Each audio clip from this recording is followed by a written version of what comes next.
tranquil hills surrounding Islamabad are a world away from London, former playground of one of the world's most notorious cricketers. Can't say I've become an angel. I still have my weaknesses. But, you know, religion doesn't expect you to sort of become an angel overnight. Imran Khan, Pakistan's legendary cricket captain and self-styled champion of the Pakistani people.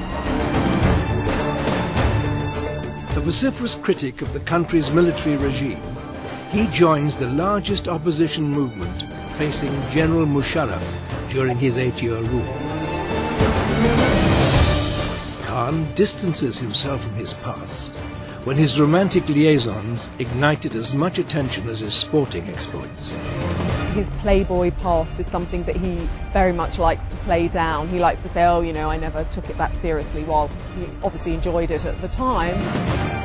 Can the Lion of Lahore transfer his prowess to the political arena?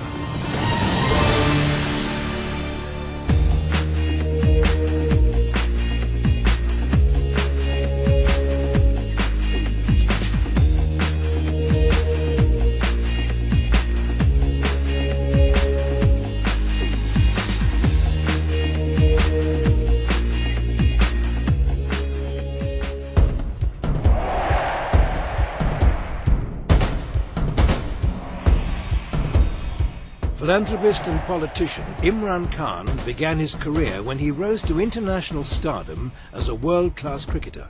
To succeed as a sportsman, you have to have complete focus on the sport, and you have to have complete passion for the sport, and that usually means that you neglect everything else. Khan applied this philosophy of unstoppable determination to his sport, developing the winning fast bowl which came to define him as a player. And I think it was the first fast bowler that Pakistan had who actually worked hard on his fitness. I wanted to become a fast bowler, but that bowling action stood in the way. So I'm probably the only bowler in the history of the game who completely changed his action. And it's never happened before, and everyone told me don't do it. With his signature bowl and lethal batting, Khan is hailed as one of the finest all-rounders the game has ever produced. Well, if you're talking about Pakistan cricket, I think he's definitely in the top 5. But I think in world cricket also, he will be in the top 5 all-rounders of all time. He made his test debut playing for Pakistan in 1971 at the age of 18. From that day to when I left cricket and when Imran left cricket was a long, long journey. 10 years later, he was rewarded with captaincy of the team, going on to bring home the World Cup trophy to Pakistan for the first and only time. Winning the World Cup was only so satisfying because I was way past my prime. I played the whole World Cup injured. I had a torn cartilage in my shoulder. If I hadn't played, you know, the team would have been knocked out. And just watching the happiness in this country, I mean, the whole nation went wild. The pictures were enough to show who was winning. 7 balls, 28 score. How is it possible? In a nation obsessed with cricket, the man who brought them the trophy shot to hero status. Khan's road to glory began 54 years ago in Lahore. Born into a privileged family, education was paramount. Cricket was in the blood. Well, this is my parents and my sisters. I grew up here, and then this whole locality is called Zaman Park. It wasn't like it is now. There were only about 6-7 houses here, open fields. You know, we all had our cows and our buffaloes and our chicken and our goats here. It was like living on a farm. It's still a beautiful area, but it's not what the area where I grew up. Now this is the park where I grew up playing cricket. All my cousins, we used to be playing here, all sports, but especially cricket. We are the only family where 3 sisters' sons captained their country and were all Oxbridge Blues. And so we would all, in the evening be here playing and competing. You know, we were very competitive. There were a lot of times I would go home in tears when I was younger, but I soon realized that tears didn't help. You know, you had to It didn't make any difference if you cried. So you actually toughened up very quickly. Khan attended Lahore's prestigious public school, Aitchison College, with lifetime friend Yusuf Salahuddin. Basically, the school that we went to was made by the British for the chiefs, or the landed aristocracy of Punjab. There was a great deal of emphasis on education, both sides of my family.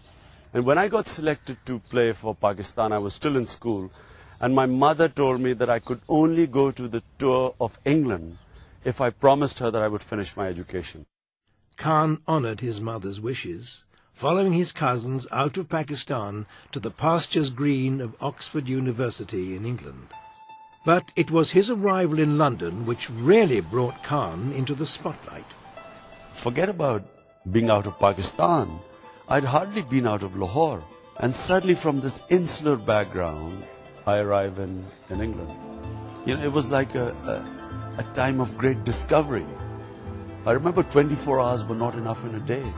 The dashing young cricketer quickly became a darling of London's press, hailed as a playboy due to the string of socialites photographed on his arm. I think Imran Khan was, in those days, was definitely seen as a Lothario, a playboy. Very quickly, this dashing, a good-looking young man made a mark on the sort of London social scene. But with attention often comes scandal. In 1992, socialite Sita White claimed that Khan was the father of her baby daughter, a claim that Khan has always refuted. Khan's celebrity peaked in the summer of 1996 when his marriage to heiress Jemima Goldsmith captured worldwide attention. She was so much younger than him, still at university, and suddenly this young darling of the social scene, very beautiful, very bright, very clever, decided to convert to Islam, embark on learning Urdu and move to Pakistan. I think people were transfixed by them as a couple. They were incredibly glamorous, incredibly beautiful, and it was interesting. The couple began to build a family together, giving birth to 2 sons, Qasim and Suleiman. But the colour of sporting life had its limits for Khan. Coming up in part 2, we see how the loss of his mother to cancer prompted a shift in focus for the cricketing hero. Her death changed me in the way that it made me ask the question, what am I doing here on this earth? What is the purpose of my existence? And what happens to me once I die?